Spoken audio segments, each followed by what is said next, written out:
Оройн төрөв үзэгчтэй Лаа түмний телевизээс офшортой тэмцэх хаяныг эхлүүлээд байгаа юм. Тэгэхээр бид бүхэн бас өнөөдөр манай нэвтрүүлгийн зочноор ардын төр онц төр зөвлөлийн гишүүн за мөнх баяргаа бас урилгаар хүрэлцэн ирж оролцож байна. За тэнд энэ өдрийн мэндийг хүргэе. За та бүхэнд бол үзэгчтэй энэ өдрийн мэндийг хүргэе. За тэгэхээр мэдээж асуудал манай телевиз танай байгууллага хоёр нийлээд хамтраад бас энэ офшор гэдэг байгаа асуудлыг хүндэж за офшорд бас нуугдсан гэдэг байгаа хөрөнгийг за иргэдээ бас эс болох талаараа тодорхой хэмжээний бас баримт баталгааны нэвтрүүлэг хүргэж байгаа. Тэгэхээр хоёулаа яг энэ офшор гэдэг зүйлийг ерөнхийдөө бол иргэдээ бас тайлбарж өгөх нь их зүйтэй байх гэж бодож байна л да. Тий. Офшор гэдэг маань ер нь бол эртний Афины үед бүр үүссэн юм л да, эртний төвх. За тэгээд Афины хотод бол яг Афин гэдэг маань их худалдаа өрнсөн ийм л газар энэ тэндээс худалдаач ирж бол бараа бүтээгдэхүүнээ борлуулдаг, мөнгө төгрөгөө хадгалдаг ийм байсан. Гэтэл бол одоо татвар нь улам өсөд байсан. Гэтэл одоо энэ Афин улсын эрдэнэ тойрны одоо жижигхэн арлууд дээр бол илүү одоо хураамж татвар багтай өслийг санал болгож энэ худалдаачдыг өөртөө татаж за тэгэхээр эдийн засгаа одоо идэвхжүүлэх ийм үйл ажиллагаа эхэлсэн байдаг. Тэгэхээр эргийн цаана буюу офшор гэдэг ийм нэр томьёо тэр дээрээс гарсан байна. За тэгэхээр энийг бол нэг хэсэг бол дэлхийд дахин хорж байсан. За энэ бол одоо хууль бус орлогын нуух их сувг болд юм байна гэдэг. Гэтэл бол 1950-ад оноос бол одоо бас эргээд эдийн засгийн чөлөөт харилцаа зах зээлийг бол одоо чөлөөтэй болгоё гэдэг үзэл санаа дэлгэрээд. За тэгэхээр зарим улс орнууд бол одоо офшор бүсгүүдийг бол нээж эхэлсэн байдیں۔ За үүнд бол Америкийн нэгдсэн улсын зарим штат бол Невада ч гэдэг юм уу те. Зарим штат бол одоо агдагч болж ингэж гарч иржсэн л та. За тэгээд Их Британий одоо колони систем 60-аад онд задран унсан те. За тэгээд Британий одоо харьяанд байсан их олон жижигхэн ийм арал улс бий болсон. Энэ жижигхэн арал улсууд нь бол одоо ашигт малтмал байдгүй, баялаг байдгүй, өөрийн гэсэн эдийн засаг гэдэг ах юм байдгүй. Тэгэхээр одоо яаж улс орноо санхүүжүүлэх вэ, авч явах вэ гэхээр бол энэ офшор гэдгийг бол барьж авсан. За энд бол одоогийн байдлаар 50-аад офшор бүс байна гэж байна. Энэ 50-аад офшор бүс гэдэг бол их төлөв одоо Карибын тэнгис байдаг одоо арлууд байна да. За тэгээд энэ офшор бүс бол дэлхийд даяар 50 байна гэж байна. Энэ 50 нь бол одоо дандаа юунууд байна? Улсууд байна. За энэ бол одоо дандаа жижигхэн арал улсууд байна. Зарим нь одоо тусгаар тогтносон биш, зарим нь улсын эзэмшил маягтай ийм арлууд байна. Гэтэл бол одоо бас томоохон гэж хэлж болохоор эдэн дундаа улсууд бас байгаамаа. Шинэ Зеланд, Коста Рика, Панама гэдэг энэ улсууд бол бас офшор бүсгээд ингэж үйлчлэг үзүүлж явдаг. Одоо хамаарагдаж явдаг. Тэгээд бол бас нэг ийм сони юм байгаа л да. Энэ офшорыг бол төлөвшөлт нь бас нэлээд их үүрэг үүсгэсэн газар бол одоо Швейцар улс байгаа. Швейцар улс маань бас их өндөр уулгаг элбэр газар багтаа аж ахуй эрхлэхэд одоо хүндрэлтэй эдийн засгийн хөгжүүлэлт хүндрэлтэй ийм орн байсан. Тэгээд бол одоо энэ Швейцар бол эдийн засгийн үйлчилгээгээр бол ашиг орлого олдог болсон. Тэгвэл бол бас л бус орнуудаас бол татвар багтаа за одоо янз бүрийн одоо тайлагнал элдв баримт бага шаарддаг. Нууцлалыг бол хамгийн дээд зэргээр хамгаалдаг. Ийм байдлыг Швейцар үүсгэснээр офшорын бол одоо классик загварыг бол анх бий болгосон гэж яригддаг. Одоо тэгээд тэр 50 одоо офшор бүсгэд би түрүү ярьсан те. Энийг бол албан ёсны офшор бүс гэж ингэж үзээд байгаа юм л да. Гэтэл офшор банк гэж одоо бас байж байгаа. Офшор банк гэдэг нь одоо жишээлбэл одоо Швейцарын банкуудыг бол офшор банк гэж үзэж болно гэж үзэж байгаа. Энд бас одоо хууль бус орлогыг бол хадгалах ийм нөхцөл бүрддэг. За тэгвэл өөр бас офшор нутаг дэвсгэрүүд гэж бас байгаа. Жишээ нь бол Америкийн зарим штат байна гэж би хэлсэн те. За гэтэл одоо Английн өөрийнх нь Британи улсад шууд харьяалагддаг. Гернси, Жерси, Гибралтар гэдэг одоо нэг ийм нутаг дэвсгэрүүд бас байдаг. Орос улсаас одоо энэ Алтай хязгаар халимаг углаж чадгаад одоо бас ийм офшор бүсүүдийг бас өөртөө бий болгоцсон байдаг. За энэ яг өөрийнхөө улсад одоо хөрөнгө оруулалтыг одоо оруулах за эдийн засгийг илүү их хүндрэлгүй, хүн зөртөлгүй явуулахын тулд бас зарим улс ингээ өөрийнхөө дотор офшор бүс одоо нээх явдал гардаг л да. За 50-аад онд бол уг нь офшор бүсийг анх нээхдээ бол ингэсэн юм байлээ. Одоо банкны хүн зөртөл ийм юм бол бизнесд саадуулж байна. Банк санхүүгийн үйлчлэгээний хүн зөртөл авилга бизнесд саадуулж байна. Тийм учраас одоо хүн зөртлийг байхгүй болгох, авилгыг байхгүй болгох ийм маш тустай юм а гэж анх офшорыг бий болгосон чинь өнөөдөр бол харин дэлхийн одоо толгойн өвчин болсон байна. 31 одоо их 80 одоо ийм их хэмжээний доллар бол одоо хадгалагдж байна. Офшор бүсэд байгаа. Тэгээ. Тэгээ энийг бол одоо зөвхөн ганцхан их наяд нь бол одоо хятадын одоо асар их том эдийн засгаас сүүлийн үед орж ирсэн мөнгө ч байна.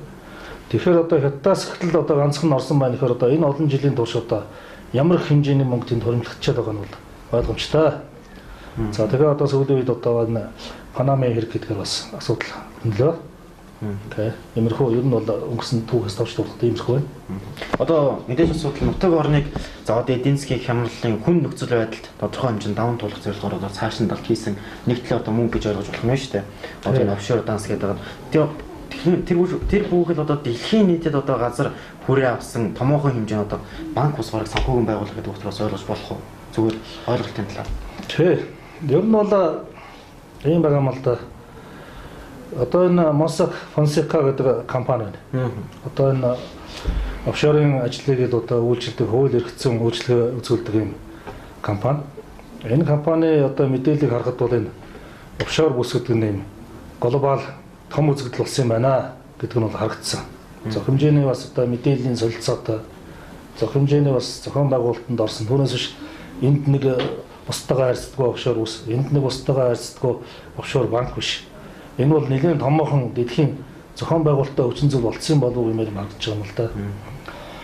За энэ Панамын хэрэг гээд одоо гарсан. Panama Papers гэдэг байгаа. Панамын одоо бичиг баримтууд гэдэг.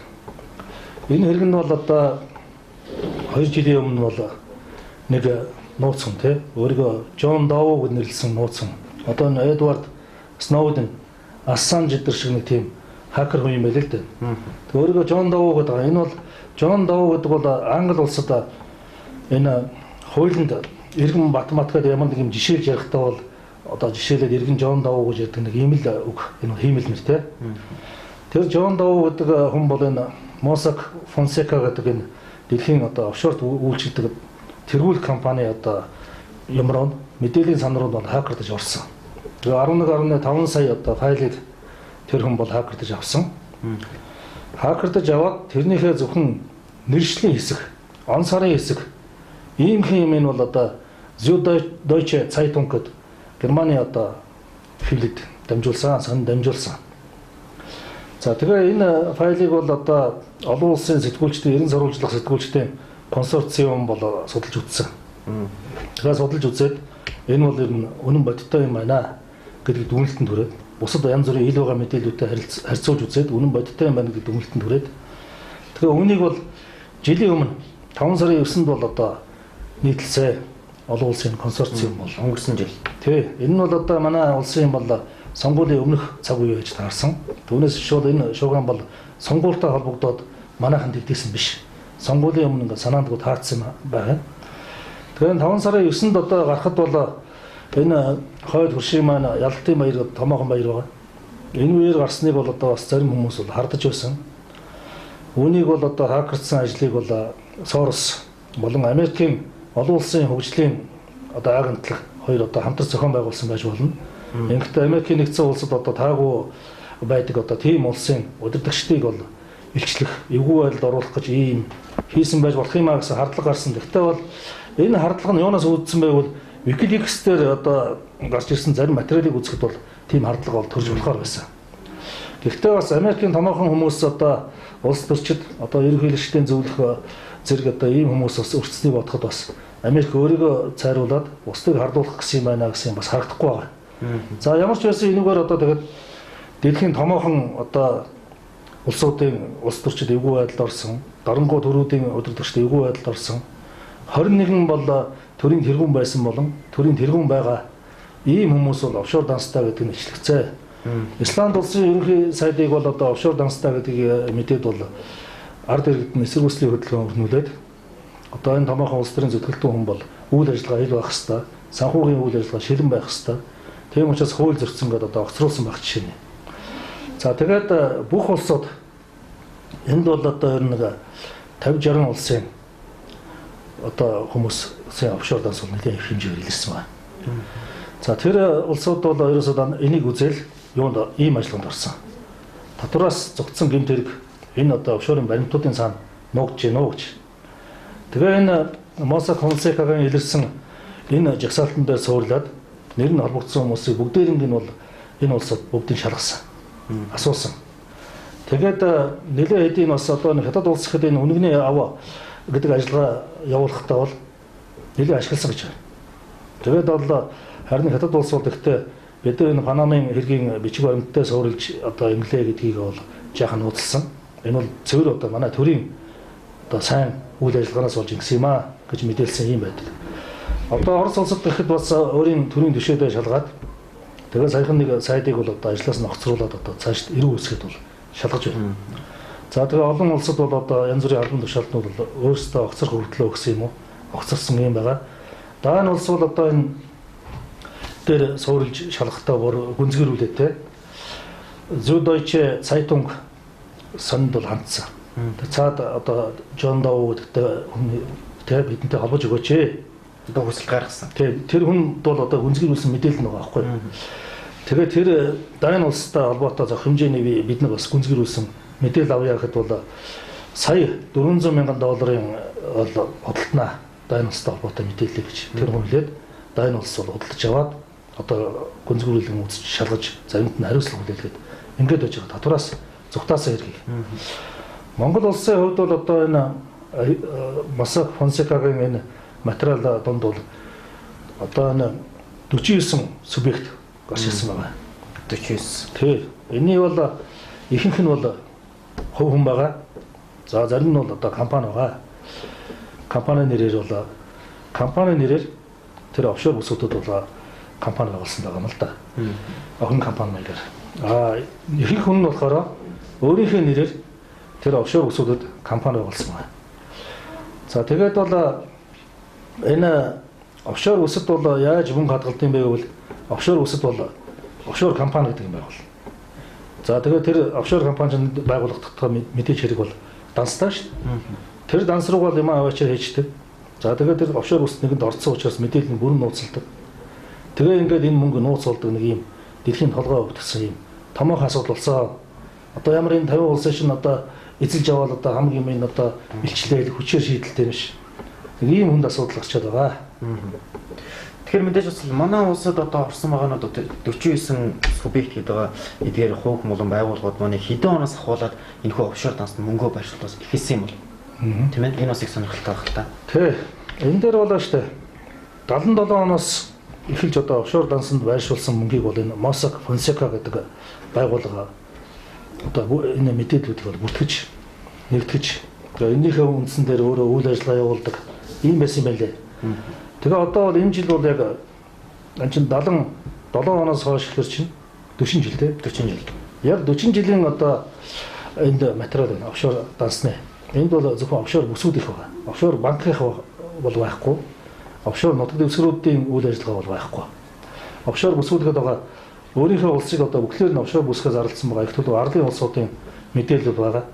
Манайх бол 2009 оноос 8 оноос ер нь эхэлсэн байлээ тий харахад 8 оноос 8 9 10 11 энэ онууд бол одоо их хэмжээний офшор данснууд нээгдсэн байна.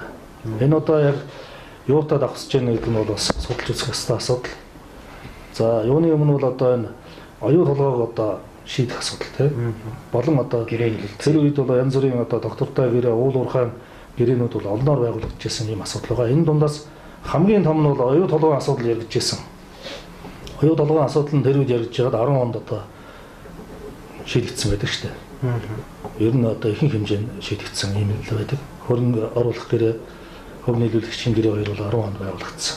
Энтэй одоо олгож байгаа шүү дээ. Тэгээд одоо жишээ нь баяр цогтын асуудал байна.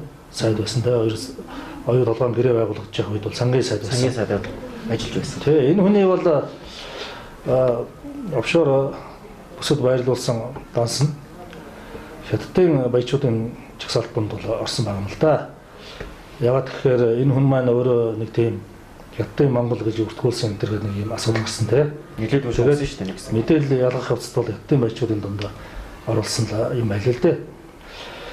Тэгэхэд бол энэ баяр цогтын одоо тэр дансанд орсон мөнгө нь одоо судалсан хүмүүсийн ярьж байгаагаар бол оюун толгой гэрээ яг одоо эд байгуулагдах юм бол өмнөх нь орсон байна гэж ингэж үсэж байна.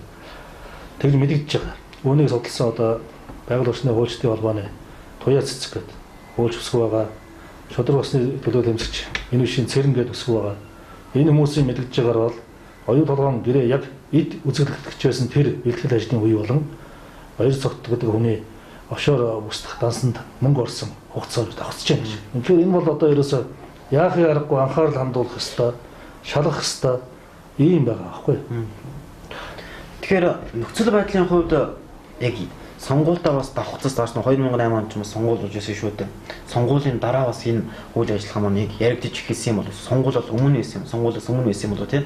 Бас үүнтэй холбогдоод улс төрийн хэмжээнд хүрээнд маш олон асуудал нэг зэрэг яригдж байсан л да. За яг хөө тэгээд энийг хөнгөлөө гэж бодож чинь за одоо 2016 онд өнгөрсөн жилээс ахуулаад энэ офшор гэдэг данс маань яг илрээд ард түмэнд бол нийлт болчихж байгаа. Тэрнээс өмнө хэрэг ард түмэн маань мэдсэн байсан бол бас ямар нэгэн байдлаар үр дүнд хүрэх байсан болов. Ер нь өмнө илэрсэн бол тэгэлгүй яах вэ? Энд чинь ерөөсөө цаг хугацаа гэдэг чинь альва асуудлыг шийдвэрлэхэд одоо нэг гол хүчин зүйлийн нэг байгаа. Гэтэл бол одоо энэ офшор данс нуусан мөнгөний асуудал бол нийгэм тодорхой байсангүй. Тэгж ярих юм бол одоо наднгоос одоо нэлээд олон офшор данс гэж ийм байд юм байна гэсэн ойлголт бол асан гэж би бодож байна. За тэгээд ер нь яг баяр цогтын асуудал бол хэдэн жилийн өмнө илэрсэн л дээ. Тэгтээ бол энэ үнэн худлаа байл янз бүрийн байдлаар ингээл чаргууцалдаал явсаар байгаа л үгүй хүрсэн. Гэтэл бол одоо энэ ноднгийн 5 сард бол энэ томоохон материал гарч ирж дэлхийн нийтээр одоо дуулан дэгдснээр энэ асуудал бол нийгэмд үнэхээр энэ чинь байд юм байна. Баяр цогт гэдэг хүний бол данс бол гагцхүү нэг эсэн юм байна гэдэг асуудал бол тодорхой болсон. Тэгээд ноднонгоос хойш ноднон бол одоо яг одоо харьцангуй бага хугацаа шүү дээ. Жилч болов гоо тий. Сонгуулийн үеэр бол одоо энэ чинь нэлээд яригдсан. За тэгээд бол одоо хоёр намынхан бие биенийгээ энэ асуудлаар бол нэлээд гөвсөн. Энэний ачаар бас монголчууд нэлээд мэдээлэлтэй болсон. Тэгээд бол ямар мэдээлэл гарч ирсэн бэ гэвэл одоо тэр 49 хүний дотор чинь одоо яг дандаа томоохон улс төрч байгаад байхгүй. Ихэнх нь бол одоо ер нь олон нийт бол төдийлөн танил болоогүй тийм бизнесмен хүмүүс байгаа. Тэгээд тэр хүмүүсийн судлаад үзэхээр бол томоохон улс төрчидтэй холбоотой байдсан байна гэдгийг бол улс төрийн хүрээнийх нь өөрсдөө мэддэг учраас өөрсдөө гаргаж ирж бие биенээ гөвж болоод нэлээд хэмжээний мэдээллийг бол ил болгосон. За жишээлбэл одоо анх хоёр гэл бизнесмен байж байгаа. Үсэг ингээ хамгийн дээр нь байж тийм ээ. За тэгэхээр тэр хүний одоо энэ офшор үсэд одоо компани байгуулсан компанитай. Тэр нь бол одоо тэр үшиг давг гэдэг хүнтэй бол хамтран байгуулсан гэл одоо мэдээлэл гараад ирэх жишээ нь. Одоо хамар хүрээ нь бол ингээд төвийн нурмад шүү дээ тийм ээ. Тий, улс төрийн хүрээнийх нь чинь өөрсдөө бол энэ чинь гараад ирсэн байхгүй. Энэ анх хоёр гэдэг хүн чинь тэр үш давг гэдэг юм шүү дээ. Энэ чинь тэр вэ шүү дээ. Гэл ингээд холбогдуулаад гаргаад ирсэн байгаа. За тэгээд Сүв Батболдын дүүг бол одоо ахын тий хэн болохыг бол шууд нэрийг хараад хүн бол мэдэхгүй шүү дээ. Тэгэхээр улс төрийн хүрээний чинь Сүв Батболдын ах ба шүү дээ. Тэгээд гаргаад ирсэн. Гэтэл бол тэнд MCH гэдэг бол групп офшор одоо групптэй байгуулагдсан байгаа. Одоо Карибын тэнгист. MCH гэдэг энэ группийн нэрээр бол одоо 3 хүн хувьцаа эзэмшигч гэдэг нь бол тэр бүртгэлд байж байгаа.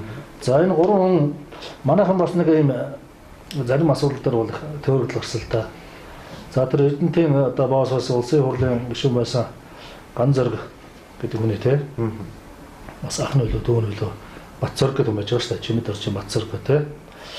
Энэ хүн бол одоо 6 данстай юм аа гэж ярьсан. Гэтэл тэр бол 6 данстай биш байхгүй юу? Тэр жагсаалтанд энэ хүний нэр бол 6 удаа дурдгдсан. Энэ хүний санхүүгийн баримт нь бол ямар шалтгаанаас ч болоод юм 6 багслагдсан юм байна. Тэгээ 6 удаа дурдгдсан. 6 дурдгдсан болгоны нэгэд үзэх юм бол энэ хүн бол 11 одоо офшор компанид хувьцаа эзэмшдэг 11 компанид данстай гэдэг нэрч байгаа. Өөрөөр хэлбэл 6 данстай биш 11 данстай. 11 данстай. Тэгэхээр нэг онцлогтой зүйлийг хэлэхэд бол бидэнд одоо ил байгаа энэ жагсаалт те олон улсын консорциумын жагсаалтанд бол энэ хүн энэ дансанда тэдэн төгрөгтэй гэдэг юм бол тэр мэдээлэл байхгүй. Энэ бол одоо зөвхөн хувьцаа эзэмшигчийн нэр хизээ нээсэн хаана байгаа офшор компанийн нэр нь юу юм бэ гэдэг ийм дандаа нэршил хугацааны ийм мэдээлэлүүд байгаа. Гэтэл бол төдий хэмжээний зөрчилтэй тэм улс төрч бол холбогдож яригдж байсан. Тэр мөнгө бол алга болсон ч гэх юм уу те. тэр одоо ордны асуудал дээр төчнөөн төгрөний одоо алдагдал гарсан тэдний хэмжээний мөнгө алга болчихсон юм аа. Тэр мөнгө нь бол тэгвэл ийшээ явчихсан юм байна шүү дээ гэсэн ийм одоо шууд биш харьцуултын аргаар бол зарим хэмжээний мөнгүүд бол яригдсан гэж би ойлгож байгаа.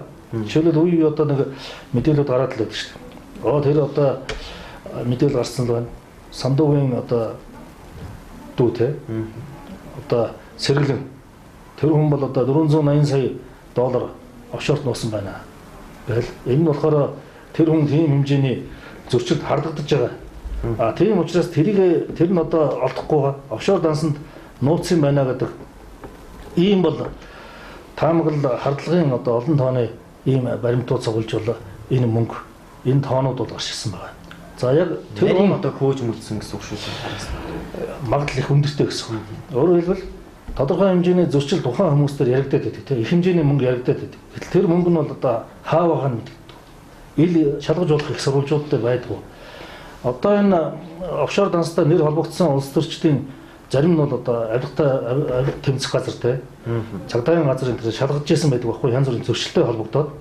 Тэглээ гэхэд бол ил их сурвалжуудаар тэр хүний одоо ил санхүүгийн баримтаар бол тэр нэр холбогдоод байгаа тэр их хэмжээний мөнгө яригдаад байгаа тэр юм нь бол ил гарч ирдэг.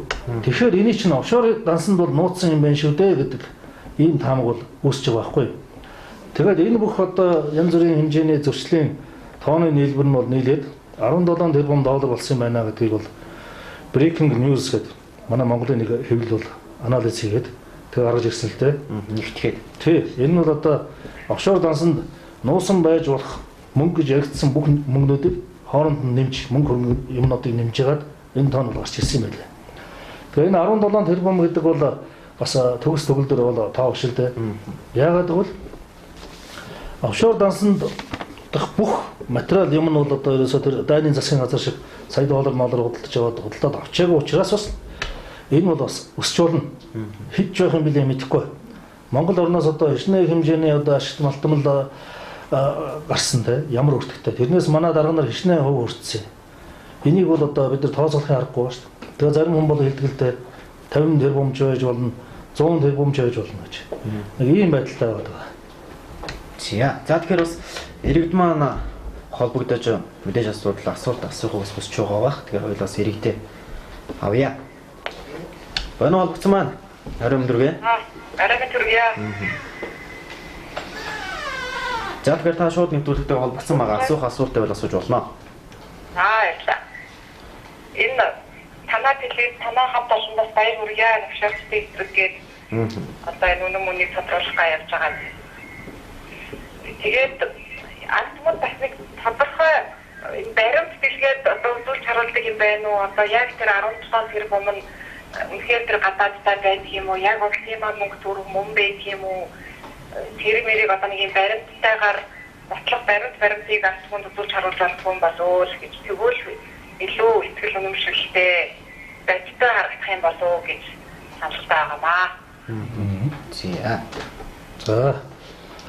За өнөөдрийн байдлаар те бид хүнд бол олон тооны хуулийн байгууллагаар бол батлагдаагүй шууд улсын юм баримтууд байгаа. Өөрөөр хэлбэл хуулийн байгууллагаар бүрэн тогтоодог. Тэгсэн мөртлөө тэр хүн бол одоо төдий хэмжээний зөрчилд холбогдсон ийм хэмжээний одоо орд лиценз булхай авилга ийм юмны одоо зөрчилд холбогдож байсан. Гэтэл тэрний одоо тэр мөнгө нь бол олдоогүй батлагдаагүй. Ийм учраас энэ офшор дансанд байх ёстой гэсэн байхаас өөр аргагүй байна гэсэн. Ийм бол дүгнэлтэнд өрсөн ийм шууд ус нотлогдоогүй баримт үүдэнд байж байгаамаа. За тэгээд түрүүн ярьсан шүү дээ. Одоо энэ офшор дансанд хэдэн доллар бол нуусан байх магадaltaй гэсэн бүх мэдээллүүдийг одоо манай сэтгүүлчид нэмээд үзсэн шин 17 тэрбум доллар болж байна. Гэтэл энэ бол одоо бас бүх юм биш юм аа. Одоо бол манай хуулийн байгууллага бол ерөөсөө энд ямар ч зохион анхаарлыг хандуулаагүй байхгүй. Бусад бүх улсууд энэ Mossack Fonseca-гийн энэ баримт гарч ирэнгүүт л бүгдээрээ эн чинь ерөөсөө юутай холбоотой юм биш үү? Татвараас зогцсон явдалтай холбоотой юм биш үү гэж бүгд энэ дээр ажилласан байна. Бүх тэр нэр гарч ирсэн хүмүүсийг бүгдээрээ шалгасан. Тэгээд дээрэс нь Панама улс бол сүүлийн үед бол яг өөрөө энэ янз бүрийн хууль бус орлогын нуудаг хаадаг ийм бүс байхаас одоо санаа зовоод бас олон улсын хавчлагын дүртэй, шаардлагын дүртэй бол хамтран ажилланаа энэ мөнгө угаасан хэргийн эсрэг. За энэ хууль бус орлогыг нуулсан хэргийн эсрэг бол хамтран ажиллана гэж Панама улс бол өөрөө мэдгдсэн байгаа. Тэгээ энэ улсууд нь бол Панама улсын засгийн газартай бол хамтран ажиллаж байгаа шүү дээ. Одоо Орос улс гэхэд одоо энэ асуудал гарсны дараа Панама улсын засгийн газартай шууд манай одоо энэ офшортой холбогдсон улсуудын хэргийг шалгахад бол хамтран ажиллая гэдэг гэрээ явуулаад ингээ хамтран ажилласан. Тэгээд ер нь бол эцсийн эцэстэй шүү дээ. Энэ бүх баримт хаанаас одоо жинхэнэ бүрэн төгс баримт болж гарч ирэх юм бэ гэвэл манай төртэй юм бол төр маань энэ асуудлыг шалгаад ард түмнийхээ шаардлагын дагуу шалгаад ингэж жинхэнэ баримтыг гаргаж ирэх ёстой юм шүү дээ. За тэгэхээр хоёулаа бас иргэдэн маань асуух асуулт ихтэй учраас хоёулаа бас утсаа шавхаа ууя. За байна уу холбогдсон маань орой мөндрөгөө. За зөвхнийхээ дууг чуд багсгаарай. За тань асуух асуулт байна уу? Холбогдуулан.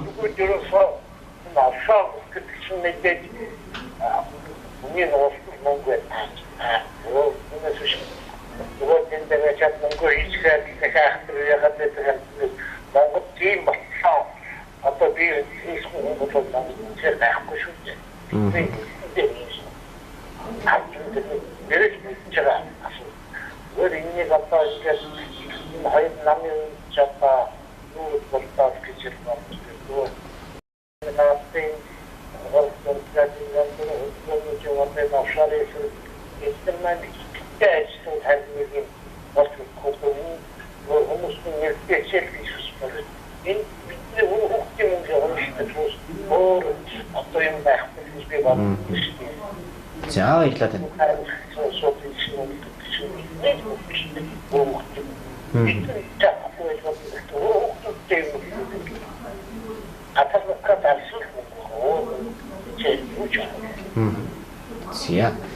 За тэгэхээр үзэгчдийн манууд хамгийн их сонирхолтой байгаа асуултын нэг маань юу гэх юм бол яалтч хүн одоо 49 хүн гэж яригдаад байгаа шүү дээ. Тэгэхээр энэ 49 хүн маань яг хэн байсан бэ гэдэг нэрийг нь бас дахин эргүүлэн санаж хүргээч гэдэг асуудыг бас төвшүүлээд байна. Тий. Яг нь бол энэ 49 хүмүүстээр бол одоо жишээ нь анализ хийж үзэхэд байна шүү дээ. 10 одоо хүн тутмаас те 8 нь бол улс төр ч юм уу? Улс төрчийн ойрын хүн байна. 10-аас 8 10 хүн тутмын. За 10 хүн тутмын 2 нь бол одоо ерөөсөө хинч юунч мэддэхгүй нэг тийм нуус ноёдон байгаа. Эсвэл нэг сонин компани нэр байж байгаа. Эсвэл гадаадын иргэний нэр байж байгаа. Энэ нуус ноёдон. За тэгэхээр 10-аас бол 8 нь улс төр ч юм уу улс төрчийн ойрын хүн байж байгаа юм чинь 49 буюу бараг 50-аас тэгээд аваад үзэх шууд ойлгомжтой шүү дээ. Нэг 8 9 нь болохоор нэг нуус ноёдон одоо бусд нь болохоор тийм 40 нь бол одоо улс төр ч юм уу улс төрчийн ойрын хүн болж тарах гэдэг шүү дээ. Тэгэхээр энийг бол одоо заашгүй шалгах хэрэгтэй. За тэгээ энд бол одоо томоохон улс төрчид холбогдсон доо. Тэгээд яг баримжаагаар бол авахгүй. Их ойрын холбоотой одоо ямар хүн байна гэдэг бол тодорхой. Жишээ нь одоо энэ офшороор одоо илэрсэн хүний агтагч нь болох одоо энэ баяр цогт гэдэг юм байж байна. Сайд байсан, сангийн сайд байсан улсын тэргуунд нь бичээд тий. Манай томоохон төрийн зэтгэлтэн гэдэг.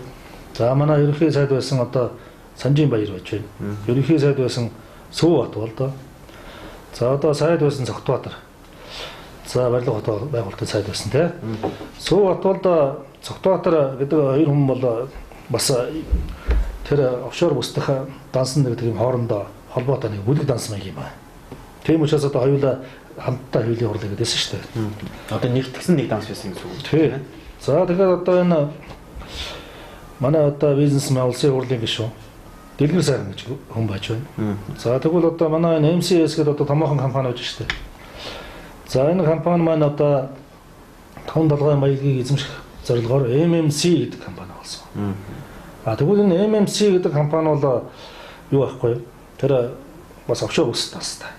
Тэгэхээр энэ хоёр улсын хурлын гишүүнд чинь холбогдсон шүү дээ. Энэ хоёр чинь хоёулаа бол MCS-ийн бол одоо томоохон зөвтгөлтөд гаргалтай юм хүмүүс байж байгаа. Байгаль орчны сайд байсан бол Бар сулд гэдэг хүний нэр холбогдож байна. За сайд байсан Очилсов гэдэг хүний нэр холбогдож байна. Улсын хурлын гишүүн байсан Эрдэнэтийн босс байсан те Ганзор гэдэг хүн яригдж байна.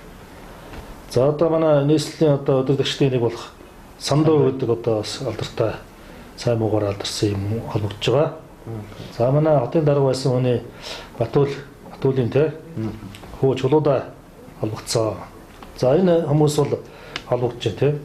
За тэгээд бол өшөө бас нэрнүүд бол гарч ирнэ. Тэрийг бол одоо бүр их сайн тогтоох хэрэгтэй. Одоо зовлонтой болсон байгаа юм л да. Ер нь бол одоо ингээд нэг юм хэлчихэд л ерөөсөө нэг өсгөн дээр алдахад л ерөөсөө шүүгдэг бол тэр үнийг сэхгүй болтол юм дарах. Ийм байдалж байгасан. Бид нар бол одоо тэгээд юм ажлаа өргөжлүүлж амжаагүй байж бүгдээрээ хэрэгт ороод тэгээ бүгдээрээ ажлаа өргөжлүүлэх боломжгүй болчихыг бас бодохгүй байна. Бид нар бол хамгийн маа сайн судалж болгоомжтой ярьж хэлж байгаад томоохон үр дүнд одоо орохыг зорж байна. Ер нь бол яг уу намаар нь аваад үзэх юм бол манай хоёр том намынхан л байгаа юм л да. Ардын намынхан, арчилсан намынхан. Тэгэхдээ олонх нь бол одоо бас ардын намынхан байгаа яалтчгүй нэг юм статистик байгаа. Би аль нэг намынхын эсрэг юм айлг намынхын төлөө бол дуурахгүй. Тийм учраас би түрүү намын бол хэлэхгүй шүү дээ. Тэгтээ бол яг хэн бэ гэдгийг ойлгохын үднээс бол бас тийм ажиллагдаж л байгаа. За тэгээд энэ одоо манад юу хэрэгтэй байна вэ те? Одоо татвараас болцсон асуудал байна уу гэдгийг одоо манай хууль хяналтын байгууллагын чинь бус улсуудын жишгээр одоо энэ асуудлыг чинь бид нар ингээд аваад үзээ сууж байгаа ш. Тэд нар авч үзээ судлаад тогтоогоод тэгээд Панамын засгийн газартай холбогдоод нэгдсэн үндэсний байгууллагын зах байгууллагатай холбогдоод ингээд ажиллаж явах хэрэгтэй ш. Тэгээд ажиллаа хийгээч гэдгийг бид нар одоо 2 сарын турш шаардлаа. Тэгээд одоо үр дүнд хүрээгүй л одоо байж байна. Одоо хоногийн хувьд шаардлага хөргөөс хоногийн хувьд дуусчих байгаа л та. За тэгээ мөн үүнтэй холбогдуулаад нэг асуулт асууя. Мэдээж үсэл иргэдийн хувьд одоо энэ офшор данслах гэж яг үн чанарт бол мэдж байгаа. За мэдтгүүнтэй болсон. Гисэд болгож байгаа одоо нийлээд байгаа 17 тэрбум гэдэг зөвлөлийг 17 тэрбум байт юм байна л гэж бодож байгаа. Тиймээс үүний цаашаа бас илүү байх үгүй маш сайн ойлгоогүй мэдээг байгаа байхгүй. Тэгэхээр яг иргэдэд яг үнэн бодит мэдээлэл гэдэг зүйлийг офшор данс байгаа бүх хөрөнгө илэрхээ хүрэх юм бол 17 тэрбумаас илүү гэдэг зүйл гарч ирэх гарах байх шүү. Учир нь шүү дээ ийм байгаа юм л да. Энэ Mossack Fonseca гэдэг чинь бол зөвхөн офшор бүсийг бол хамуулсан гэдгийг хэлсэн тийм ээ. Гэтэл бас офшор банк гэдэг ойлголт байт юм байна. Офшор нутаг дэвсгэр гэдэг ойлголт байт юм байна гэж одоо бид нар бол түрүү ярилцсан. Тэгэхээр бол өшөө бас фактууд гарч иж болно. Өшөө тэр офшор дансанд нуусан мөнгө гэдэг чинь асар хэмжээтэй болж өсч болох юм аа. Тэгээ энэ бүхнийг одоо ард түмэндээ өргөхийн төлөө ард түмэнтэйгээ хамтарч энэ бүх өмч хөрөнгөө одоо буцааж авахын төлөө ард түмний онц төр зөвлөлийн нөхөд үед тэмцэж байна. Нэгдэж гэж бүх одоо монголчуудаа уриалж байна да. Энэ бол одоо бид бүхний үйл хэрэг. Манай байгууллага бол ард түмний байгууллага юм шүү гэдгийг хэлмээр байна. За тэгэхээр хоёулаас үргэлжлүүл үзэгчтэй байна. За тэгэхээр иргэдээ бид бүхэн нэвтрүүлгийн шууд уулзах даалтыг 1858 гэсэн дугаараар та бүхнийхэн үзэл бодлыг за мэдээж асуудал бас саналыг сонсох гэж шууд уулзаа бид бүхэн тавьсан байгаа. Тэгэхээр иргэд маань та бүхэн холбогдохыг хүсэх юм бол даалтыг 1858 гэсэн дугаараар холбогдож асуудал авах зүйл байх юм бол асуудал авч бас болох юм шүү. За тэгэхээр хоёулаа бас иргэдээ холбогдтол ерөнхийдөө бол за судалгаа шинжилгээ гэдэг зүйл бол тодорхой хэмжээнд бол хийгдсэн байгаа гэж бол ярьж байсан. Тэгэхээр энэ судалгаа шинжилгээнд дахиад судалгаа шинжилгээ нэмэгдэж таарах байх. Тэгэхээр яг одоогийн байдлаар илрээд байгаа судалгаа шинжилгээ болыг тодорхой хэмжээнд бол хууль эрх зүйн газрууд нь бол татгаажаагүй юм байна. Тийм тэгэл байна. Бид нар бол одоо өөртөөгаа мэдээллүүдтэй цэгцэлж бичээд энэ асуудал энэ улс төрчдийг бол одоо шалгаач гэдэг асуудлыг авилгатай тэмцэх газар, цагдаагийн ерөнхий газар, тагнуулын төв газарт бол одоо манай зөвлөлийн өгчөд байгаа. Одоохондоо бол тодорхой хариу бас аваагүй байна. Ийм байдалтай ажиллаж байна. Яагаад бас тодорхой хэмжээний хариулт өгөхгүй байна вэ гэдэг зүйлс гарч ирээд байгаа юм л та. Хариулт хүлээгээд хахад өгөхгүй. Эсвэл хууль хүчний байгууллага нь энэ тал дээр юусэн анхаарлаа хандуулдаггүй ч юм эсвэл сонирхдаггүй. Энэ их бас хүчин зүйл их ажиглагдаад байгаа шүү дээ. Тийм шүү дээ. Энэ тал дээр юусэн анхаарлаа хандуулаагүй байхгүй юу? Ерөөсөө бол ажиллаа маш муу мэддэм байна гэж ойлгоод байгаа. Дэлхийд даяар шуугуулсан ийм асуудал гарчаад тэгээд дэлхийн дахны энэ хууль сахиулах байгууллагын одоо шууд анхаарал хандуулаад эн чинь татвараас болцсон наацхан тий асар хэмжээний одоо хэрэг энэний цаана нуугдж болох юм байна шүү. Авилгын асар хэрэг мөнгө угаас асар хэрэг нуугдж болох юм байна шүү. Энэ манай улсын ерөөсө том асуудал боллоо гэд бүгд одоо ханцуу шамланд ороо ажилд орсон байхад манайх бол өдөө хүртэл ард дэргэд нь одоо шалгаад өгөөч гэж шаардаад байхад дүлий дэм боргоо сууж байгаа нь одоо ажиллаа авахт мэдэхгүй. Дээрээс нь одоо офшорчтойг одоо хамгаалах зорилготой гэдээ харагдаж байгаа байхгүй юу? Манай энэ хууль сахиулах байгууллагууд маань өдөө хүртэл одоо офшорчтойг хамгаалж хаацаалж ирсэн гэж би яг хувьяасаа хэлье. Тэгээд дээрээс нь бол манай энэ төр маань харин бүр те энэ офшорчтын асуудлыг бол шалгах, шударга ёсыг тогтоох ийм зорилготой биш. Тэднийг өмгөөлөн хамгаалах одоо үйл ажиллагаа явуулж одоо дэлхийд хосгоо юм болж байгаа. Офшор данс гэдгийг бол одоо ерөөсөө юу ачи? Халдашгүй болгоё. Үүнийг бол шалгаж болохгүй. Энэ бол одоо бизнесийн одоо ёс зүй, эдийн засгийн ёс зүй, идэвхжил одоо альва юм хувь хүний эрх одоо энэ хүний эрх бүх юм нь халдсан юм болж байгаа учраас офшор дансыг бол одоо шалгаж болохгүй гэсэн хууль гаргах гээд одоо үзэж байгаа шүү дээ. За тэгсэн нэг хэсэг улсууд нь бол яг офшор дансыг бол хязгаарлах гэсэн юм шиг мөртлөө бусад бүх данстай холио мантангийн утгаад бөөн хэрүүл маргаан болоод одоо бас уцаагдсан баг. Тэгээ ийм л байдалтай байна шүү дээ. Төр маань одоо офшорыг хамгаалах чиглэлтэй өдөө хүртэл ажиллаж ирсэн. Цаашдаа харин ухаан орхноогүй. За тэгэхээр хоёул бас үзэгчтэй өргөжлүүлээд байна. За байна уу болгоцсон маань оройн түргээ. байна, сайн байна. За сайн байна. Сайн байна. Сайн байна. Би нэг юмны талаар хэлсэн офшор данс гэдэг. Төрөлт гарахаас өмнө эдгээр өөрсдөө яг үнэн зүгээр хөдөлгөөлөд мөнгө төрөхтэй болсон байж болно шүү дээ. Юмыг өөрсдөө нэг талыг нэг муулахаараа бүр хитрхи муулаад явдаг манайхан бараг одоо хүм болгомоор чинь. Нэгдүгээр, хоёрдугаар энэ төрөлд ажилласан улсууд одоо ер нь бол бүгдийг буруутгаад байна. Одоо энэ хоёрыг хэдэн бандарга хар. Би сандгийн маа. Хэдэн бандаргыг одоо буулгаад одоо нэр хүндийн төрөөс ингээд хооцчлаа гэж ийм асуудал шугамын харааж байгаа сонсоод автон маш их уйлж ирсэн. Налахад одоо батмунх дарга нээлтийг аваад хөдөлгөөнчтэй уулз хийж яхад нэг эмэгтэй босоод батмунх даргаас асууж ирсэн. Одоо хэдэн дарга бидний сэтгэлд ийм сайхнаар үлдсэн байхад одоо хэдэн даргыг бүр өстө хамгийн муухайгаар хэлээд одоо ийм болгоод байна. Таныг одоо хэлүүл яах вэ гэж батмунх даргаас асууж ирсэн. Тэгэхэд батмунх дарга юу хийж чадаагүй. Одоо энэ очрохтой сэлэнгд ард түмэндээ уулзаад төрт төмөр нүүр байдаг.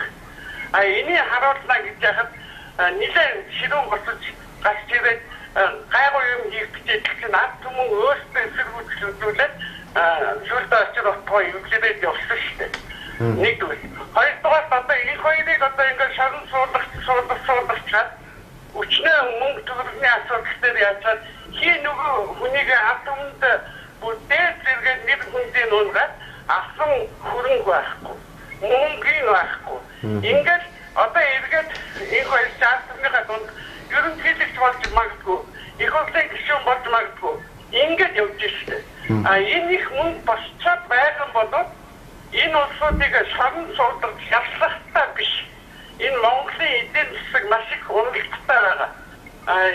Үнэхээр түрээс мөнгө идсэн болол тэр хүнийг ялахаасаа биш тэр мөнгөийг шууд хураагаад төр өөртөө аваад энэ ард түмнээс одоо татварыг бүдэндүү авч штэ.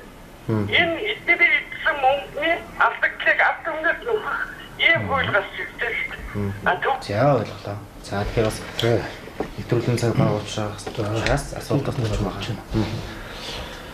Тэгээ энэ яг ийм ярьж байгаа юм л да. Бид нар ямарваа нэг хэм хэмжээнээс илүү харгас тийм хүний эрхийг одоо зөрчсөн тийм ерөөсөө яриаггүй. Хуулийн дагуул байх хэвээр, хууль ёсны л байх хэвээр. Тэрийг дагахаас өөр ямар ч арга байхгүй.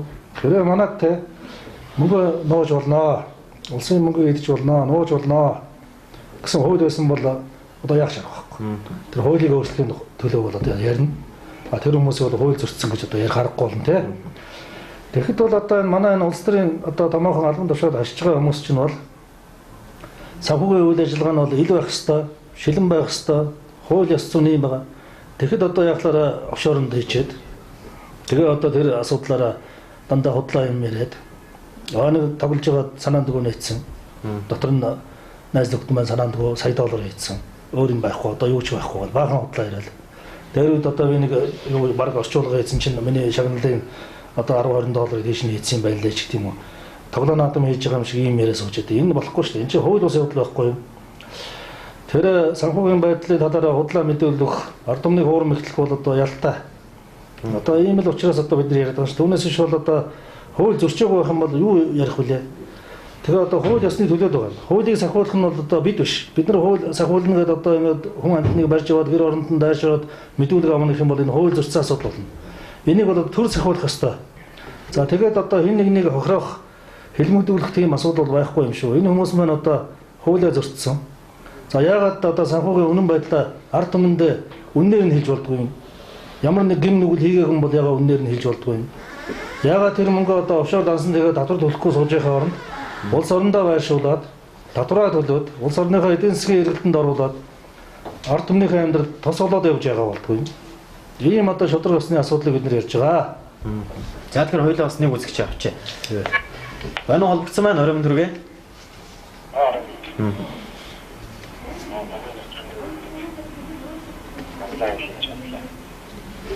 Зя.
За тэгэхээр нэвтрүүлгийн нас цаг өндөрлөгтөг хүж байна. Тэгэхээр сүүлийн асуултыг тавья гэж бодож байна. Тэгэхээр мэдээж асуудал энэ офшор дансанд байгаа хөрөнгө магадгүй төр хэрвээ шууд ил болгодог тийм ээ. Шилэн байсан бол мэдээж асуудал иргэдтэй хамаа намаагүй бас нээлттэй мэдээлэл хүргэдэг байсан бол энэхүү офшор гэдэг асуудал одоо бас дэлгэж тавигдаад ийм шуугаар бол тарихгүй байсан.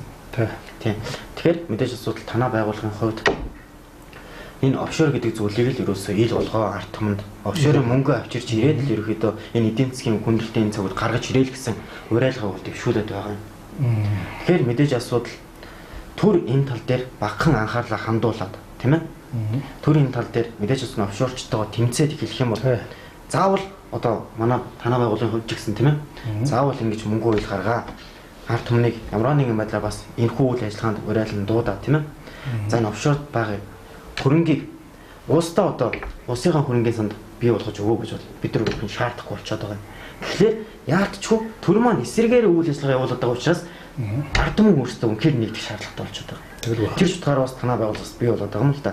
Тэгэхээр мэдээж танаа байгууллагын үйл ажиллагаанд бас цаашдынхаа ажилд нь амжилт хүсье. Тэгээд бол эц үгийг одоо ард түмэн бол шаардах ёстой энэ түлхүүр асуудлаар одоо манай хамаг баялагын үршин болон гадаадаас зээлсэн өрн ийшээ явчихад байгаа болохоор энийг бол уцааж авна гэдэг бол өнөөдрийн нийгмийн асуудлыг шийдэх ард түмний аж амьдралыг дээшлүүлэх бол түлхүүр асуудал юм аа. За тэгээ ард түмэн маань одоо 3 сарын 31-ний цуглаан. За үүгээр бол одоо бүгдээрээ цуглаж талбайд үргэж шаардъя. Төв засаг бол одоо ард түмэн бидний бол шаардлагыг биелүүлэх ёстой. Шудраг усны шаардлагыг биелүүлэх ёстой.